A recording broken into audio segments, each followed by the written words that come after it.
ప్రభుత్వం ఇచ్చిన డి పట్టా భూమిలో గోశాల నిర్వహణ అడ్డుకున్నారంటూ పల్నాడు జిల్లా దాచేపల్లి తహసీల్దార్ ఆఫీస్ ముందు ఒక వ్యక్తి నిరసన తెలిపాడు. దాచేపల్లికి చెందిన పిచ్చయ్య దాతల సహాయంతో గోశాల నిర్వహిస్తున్నారు.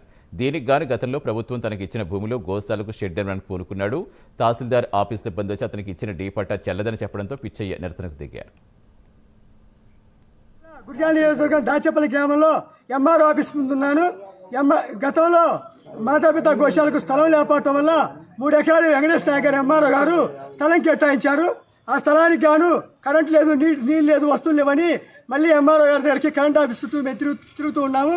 ఇది చల్లదు, పిచ్చికాయతో వచ్చిన ఎంఆర్ఓ గారు నేను మోసం చేసిండు అని చెప్పేసి ఎంఆర్ఓ గారు చెప్పారు.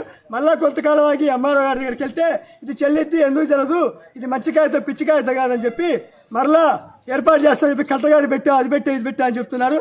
చివరికి ఏ పని కాలేదు. 3 సంవత్సరాల నుంచి ఎంఆర్ఓ ఆఫీస్ తిరిగి కాళ్ళు ఎరిగిపోయిన తప్పితే ఏ పని కాదు.